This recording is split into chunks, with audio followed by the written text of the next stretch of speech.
போதைப்பொருள் வழக்கில் தொடர்புடைய ஜாஃபர் சாதிக் சட்டவிரோத பணப்பரிமாற்ற தடை சட்ட வழக்கில் ஜாமீன் கோரி வழக்கு தொடரப்பட்டிருந்த நிலையில் ஜாமீன் மனுவை சிபிஐ நீதிமன்றம் தள்ளுபடி செய்வதற்கு முன்பே சென்னை உயர்நீதிமன்றத்தில் மனு தாக்கல் செய்யப்பட்டுள்ளதாக அமலாக்கத்துறை தரப்பில் தெரிவிக்கப்பட்டிருக்கிறது. கூடுதல் விவரங்களை செய்தியாளர் ஆனந்த் வழங்கிட கேட்கலாம். ஆனந்த், வணக்கம். இது குறித்தான விவரங்களை பதிவு செய்யலாம். வணக்கம்.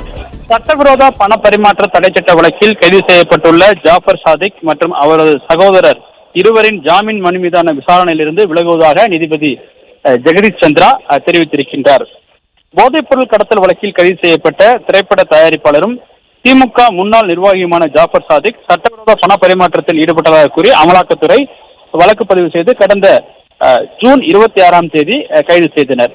பின்னர் அவரது சகோதரர் முகமது சலீம் ஆகஸ்ட் மாதம் கைது செய்யப்பட்டார். இந்த நிலையில் இந்த வழக்கில் ஜாமீன் கோரி ஜாஃபர் சாதிக் மற்றும் அவரது சகோதரர் முகமது சலீம் ஆகியோர் தாக்கல் செய்த மனுவை சென்னை சிபிஐ சிறப்பு நீதிமன்றம் தள்ளுபடி செய்தது.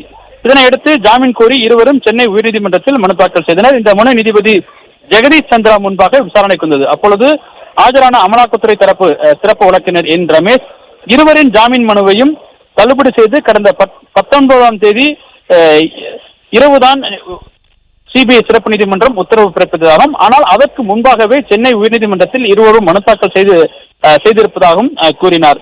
இதனையடுத்து நிலுவையில் இருந்த பொழுது எப்படி மனு தாக்கல் செய்ய முடியும், அதாவது விசாரணை நீதிமன்றத்தில் ஜாமீன் கோரிய மனு எந்த உத்தரவும் பிறப்பிக்கப்படாமல் நிலுவையில் இருந்த பொழுது எப்படி உயர்நீதிமன்றத்தில் நீங்கள் ஜாமீன் கோரி மனு தாக்கல் செய்ய முடியும் என ஜாஃபர் சாதிக் தரப்பு வழக்கறிஞருக்கு கேள்வி எழுப்பிய நீதிபதி இந்த வழக்கின் விசாரணையில் இருந்து விலகுவதாக தெரிவித்து வழக்கை வேறு ஒரு நீதிபதிக்கு மாற்றுவது தொடர்பாக தலைமை நீதிபதிக்கு பரிந்துரை செய்து உத்தரவிட்டிருக்கின்றார்.